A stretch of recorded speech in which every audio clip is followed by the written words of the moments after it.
Okay, that's some of the things to come. Okay, what I'm doing here today, Will said I'm going to give a short talk. Most of you, anybody who knows me knows that is against my nature.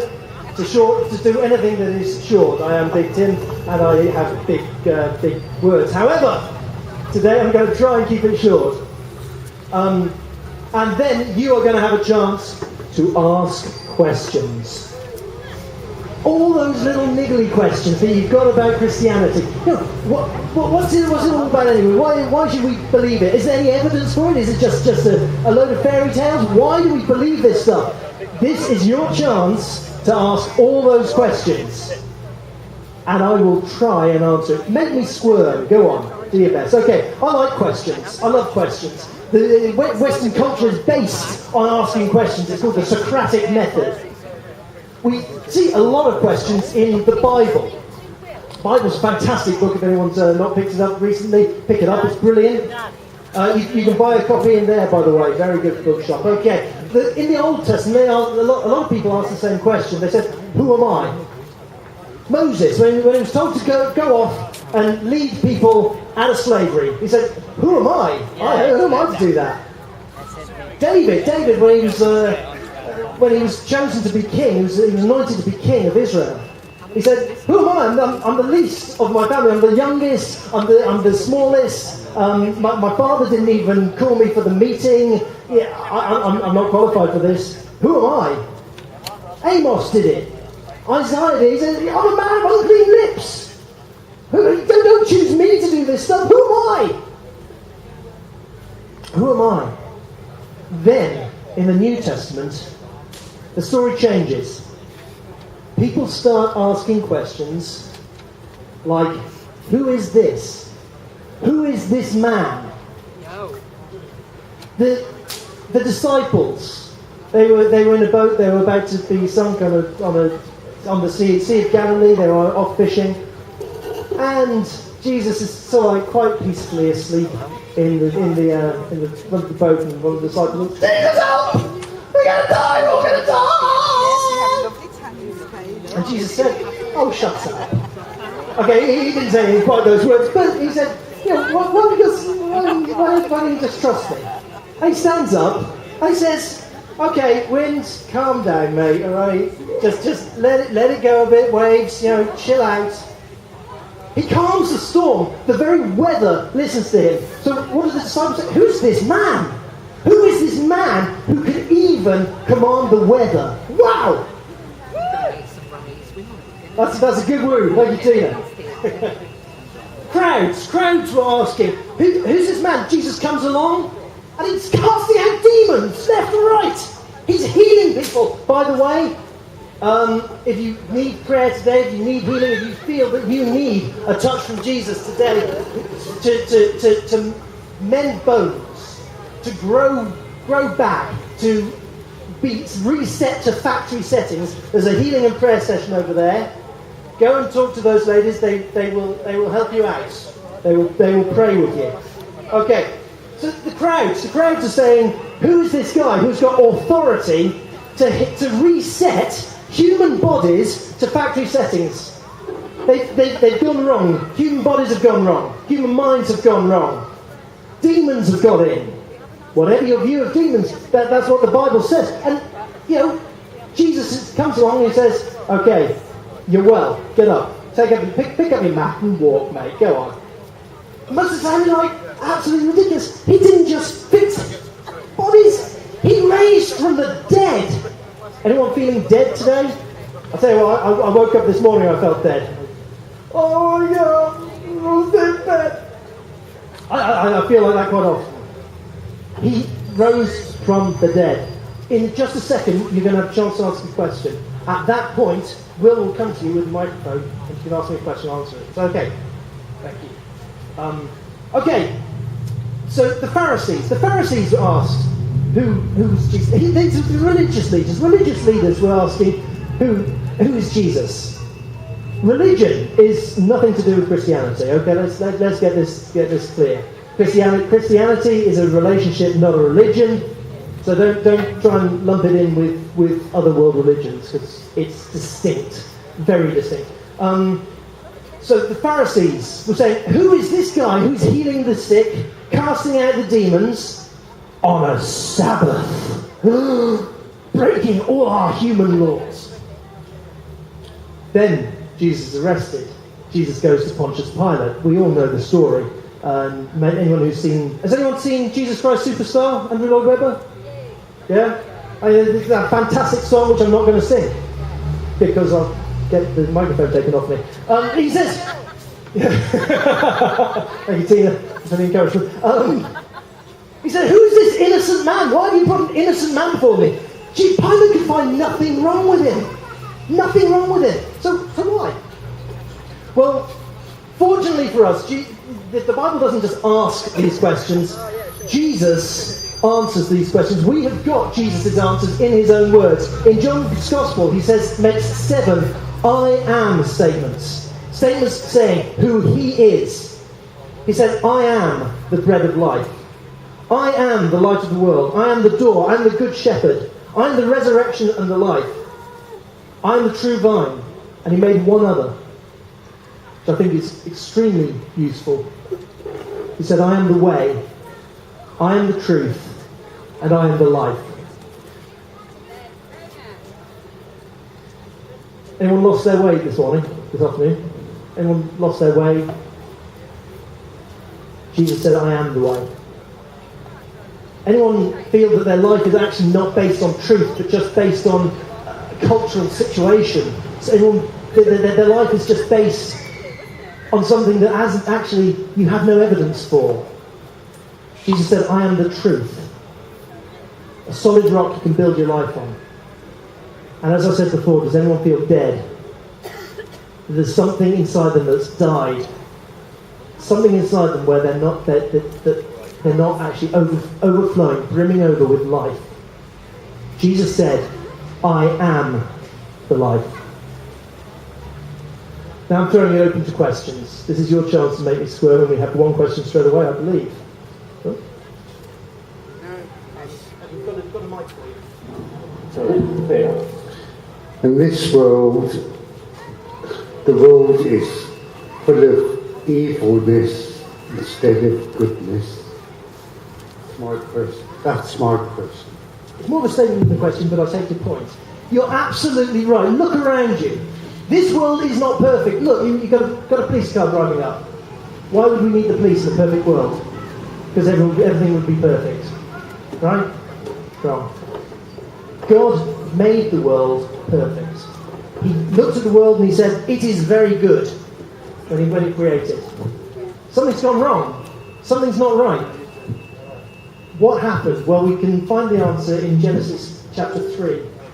In Genesis chapter 3, this is the first book of the Bible, third chapter in, really early on, you can't miss it. It says, we're in this state because Adam and Eve sinned. Okay, now, whether you take that as an allegory or whether you take that as the actual thing, actual history, we are in a messed up world because we are in a fallen state. This is not plan A, ladies and gentlemen. This is plan B. Plan A is the Garden of Eden. Now, we don't walk with God in the cool of the day because humanity was cast out of the Garden of Eden because of sin. Jesus gives us an answer to that as well. Jesus gives us a chance to return to the Garden of Eden. Right at the other end of the Bible, in Revelation, you've got a picture where we walk with God again. We are in a new creation, a new heaven and a new earth.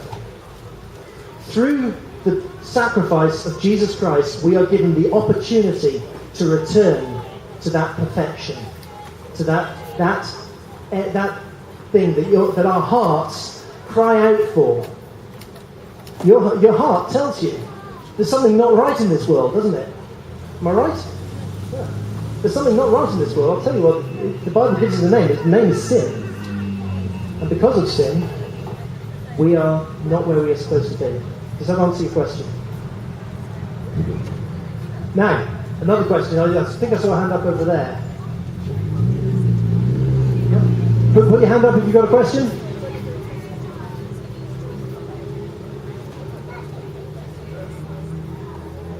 Yes. Microphone coming towards you. Yeah, if Jesus does come back into this world, then surely he's just going to get locked up as a nutter straight away. That's what I want to figure out. Yeah, okay, good point. Really good point, in fact, because I'm going to turn to C.S. Lewis, because C.S. Lewis is a cool dude. He's the guy who wrote the Narnia series. He presented to the world a trilemma. Not a dilemma, a trilemma, because he just wanted to go one further. He said, when you look at the claims of Jesus Christ, there are three possibilities that are open to us about who he is. You can either say that he is a lunatic, on a par with a man who says that he's a poached egg. I got one giggle. I thought, every time I laugh, I think that's funny. Okay. On the second possibility is that he is a liar or a demon from hell. He blatantly came out and lied. He said that he was God.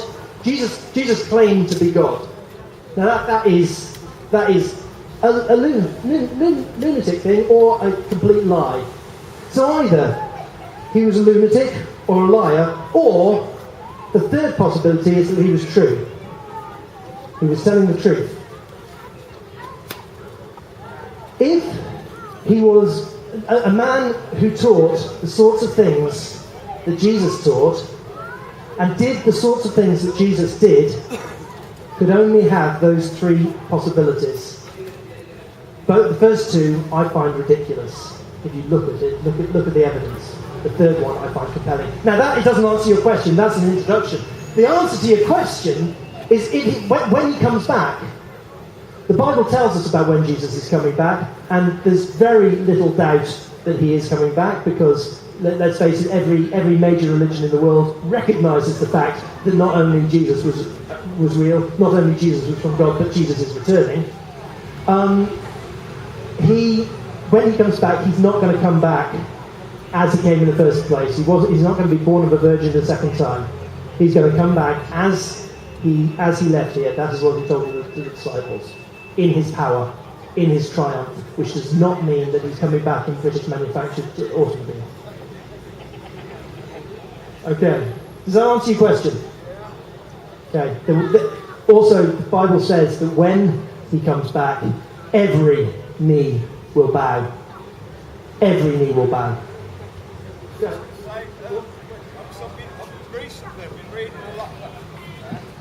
Recently, I've been reading, getting back interested in the Bible and things like that, whereas I lost interest in it for quite a while. When I say to my father about parts of the Bible, like the Revelations to St. John, it goes on about a lot of like what you describe as supernatural things and things like that. It seems like, I'm speaking on behalf, and it seems like my father has a difference in sort of opinions. It seems like he has trouble believing in the sort of, do you believe that Jesus actually did supernatural acts, like walking on water, and actually literally, when they say these things in the Bible, basically, do they mean them, as I believe it to be, as literal as well as, like sort of multi-meanings, like, but literal as well as they're put in the Bible? Every good theologian to every answer will give the same answer. Yes and no. Therefore, you can't get a one-word answer out of anybody who's got a microphone in his hand talking about Jesus. Because frankly, yes, you're right. I believe Jesus walked on the water. I believe Jesus healed people. I believe Jesus raised people from the dead. I believe in the resurrection of Jesus Christ, which is a supernatural act. Okay, yes, I believe that, and there's very few forces on this earth that will make me recant unless I'm actually proven wrong. However, the question you're asking is, these are supernatural things. He claimed to be God.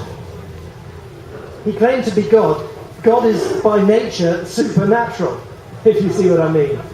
We're dealing in the realms of the supernatural. Does that make sense?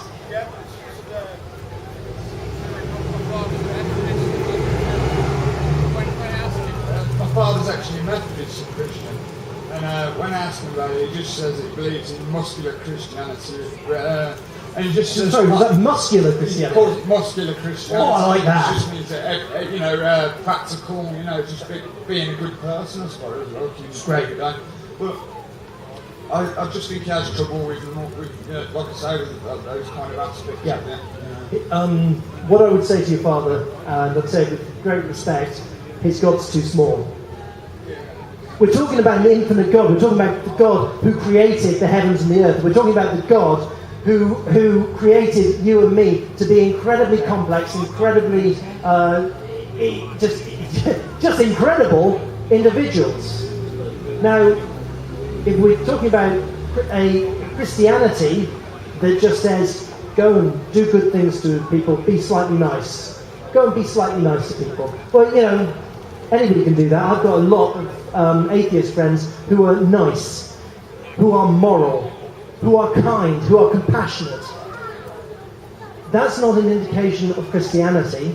That's not an indication of salvation. That's an indication that they are human and they recognise that there's more to it than just what I can get out of it. There's more to life. Therefore, what I would say to your father is his God's too small, because he's not dealing with a salvation issue. Does that make sense?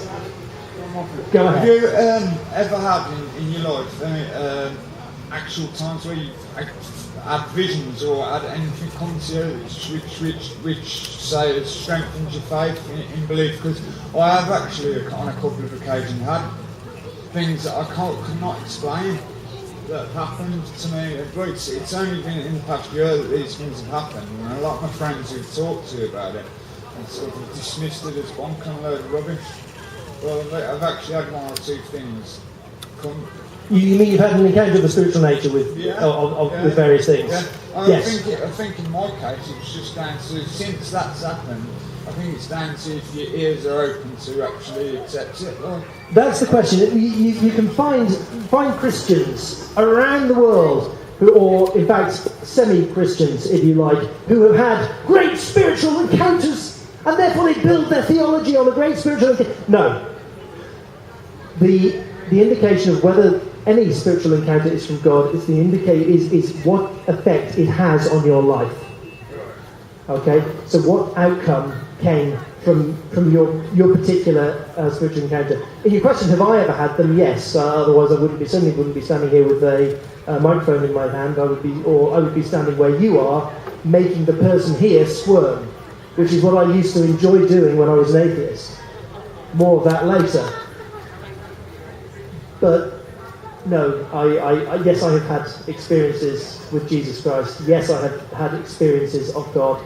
And yes, those experiences are real. The question is, what are you going to do with them? Yeah, I find it really difficult to actually, because I mean I've known you guys for a couple of years now. I find it really difficult to actually believe that what you were saying, was actually literally true. Like in the same way as when I talked to my father about it. But I don't. These days, since I've had a couple of things happen to me that have happened to me, I've got no doubt at all that there is actually a God. But so far, I haven't. I think I have let it change all to my life. I think it's good in the way that a lot of my friends have encouraged them to, whereas before some of them didn't believe in it at all.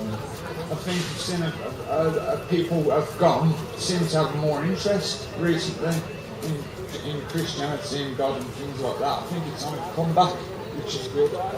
The denial of the spiritual element of the world is something that is only undertaken by idiots, frankly. You've got to have incredible faith to deny that there's more to this world than what we can see, hear and touch. To be a materialist and evidentialist, you've got to be really, really strong in your faith. People like Dickie Dawkins. I love Richard Dawkins. I'd love to debate him. People like Richard Dawkins. He's just got a huge amount of faith. My faith's not strong enough to believe in atheism. I haven't got enough faith for that. I can't look at the beauty in the world. I can't look at the incredible complexity of creation and say, yeah, okay, well, it's just a few particles bumping together, didn't really come from anything, it's just random chance, really. I don't have faith for that. I don't have faith for that. Thank you. Are there any more questions? Hands up. Will has still got a microphone.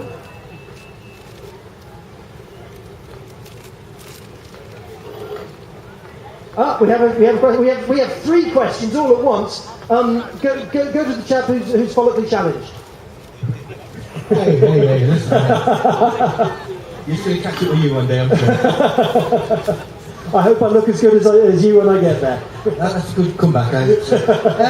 I was going to ask, obviously Christians talk about joy unspeakable a lot. I just wondered if you could elaborate on what that actually means. Yeah. Joy. Joy is distinct from happiness. Okay, that's the first distinction we've got to make. Happiness is what happens when something good happens for me. Okay, I don't gamble, but if my horse came in the gambling shop, I'd feel happy. Okay, if somebody comes along and says, "Hey Tim, you did really well today," I feel happy. I go, "Woo-hoo, thank you very much," and I walk away, and I'm happy for about 5 minutes, and then I look at the world around me and say, "Hang on, something's gone wrong. Where am I now?" Joy is that feeling that you have when you have no reason for happiness. When you have no reason to feel secure, and yet, suddenly, out of nowhere, you have joy. This feeling inside, it is akin to happiness, but it is much, much more powerful. Because it's much, much more real, and it's rooted in something that is eternal. Okay, happiness is something that's rooted in the present. Joy is something that is rooted in an eternal security that I know where I'm going at the end. Where I'm going at the end, ladies and gentlemen, I know for 100% is heaven. I know that. That's joy. That's what makes me stand up here with a microphone in my hand and be willing to look silly. Because, you know what? I won! We've won! We've got the victory. In Jesus, we've got the victory. Not because of anything I've done, because of Him. Because of what He did 2,000 years ago on a cross for me. Oh, there's no feeling like it. To be forgiven of everything. Have anyone ever done anything wrong? Okay, there's 2 honest people in the world. Okay, come on. There's nobody here who's never done anything wrong. To actually be able to say, I am forgiven of that. I no longer carry the guilt of that around with me. I no longer have any reason for guilt. No, I no longer have any condemnation in the heavenlies because my price has been paid for me. That's joy! That's joy! Well, at least that's the reason for joy. Does that answer your question? Oh, run, faster! By the way, Will, I love your shirt. It's great, thank you. The Hawaiian look. And how did you receive that? I mean, you expressed that you have that, yeah. But how did you come to that? That is my testimony, which is actually listed for later on on the itinerary. I'll give you the very basic outline. I was lost, now I'm found. I was blind, now I see. And the reason that I have this, I want to sing Amazing Grace. Okay, Tina, put your fingers in your ears. I don't know what she's done. Amazing Grace, how sweet the sound that saved a wretch like me. I once was lost, but now I'm found. Was blind,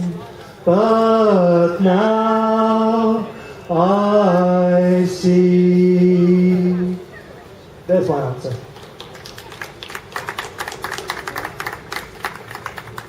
You have a question? Sorry, Chris. Why is it that a lot of Christians are so cliquey and they tend to make other people feel as they don't belong? Absolutely. Great question. Great question, one I've asked many times. And I've also had that experience, very much so. Great. That's fantastic to hear. Why are Christians cliquey? I don't know. I don't know. Tell you what, that's an incredibly hard 5 words. I do not know. 4 words. It's an incredibly difficult thing for someone like me to say, but I don't. But here's the fact. No Christian, no true Christian will ask you to follow them. You've got no call to follow other Christians. Be they the Pope, or be they Mother Teresa, or be they me. No Christian will ask you to follow them. What I am imploring people to do today is read the Gospels and see whether Jesus Christ is worth following. Not other Christians. Not other Christians. Nobody is called to follow other Christians. We are called to follow Jesus Christ and his example. And he was not cliquey. And therefore, all I can say to that is human nature. It's human nature. And if we can overcome that human nature, therefore, if you find a church that's cliquey, join it and make it better. Okay? Any more? Where's Will gone? Where's the shirt? He's gone to the bakery. No, he's there. Okay. Tom, do you have a question, or are you just waving at me because you like me? Both. Okay. Well, give it to your son. Tom. Right, well, why is it important and relevant to us to become a Christian in this modern day life? Because it's not the same as 1,000 years ago. Or 2,000 years ago when he was walking around, absolutely. Why is it relevant? Because the situation is different, okay? The bakery wasn't there 2,000 years ago. The ice cream man wasn't there 2,000 years ago. Life is a lot easier, and a lot different than 2,000 years ago. We are not. Humanity is not. The human condition has not changed in 2,000, 4,000, 6,000 years. The human condition is the same. We struggle with the same problems and the same challenges that Jesus himself struggled with. He was tempted in every way as we are, and yet was without sin. Oh, where have I heard that before? Oh, it's in the Bible. Why is it relevant for us to be Christians today? Same reason it's relevant for anybody within history. Because it's true. You have to build your life on something that is true. Sorry, Tom, does that answer your question? Don't answer mine, mate. I'll go ahead. I'll come back to you. Hello. You know, why are we told by these Christians you mustn't be bitter? I've lost my husband, my daughter, and I've just lost my son in London. And that's a God that loves me. Tell me nothing, thanks. I don't want to know. I just wanted you to know how I feel. Thank you for sharing that, and I'd like to say I'm very sorry to hear about your situation. However, God still loves you.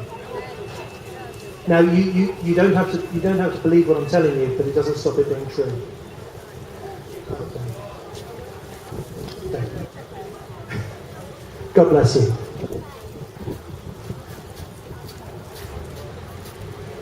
I would have answered that more fully, but you're in a rush to get away from me. Fair enough. Tommy, you were saying you were wanting more clarification on the relevance of Christianity today. How much time have I got? Will, are you itching to get me off the mic? Yes, you are. Okay. Well, I'll come and talk to you myself then, Tommy. Sorry, one last appeal. Are there any more questions before the mic is ignobly ripped from my hands? 3, 2, 1. It's all over. Okay, thank you very much for listening, and I'll be back on later with the testimony. Thanks, Will. Thanks, Tim. I'm sure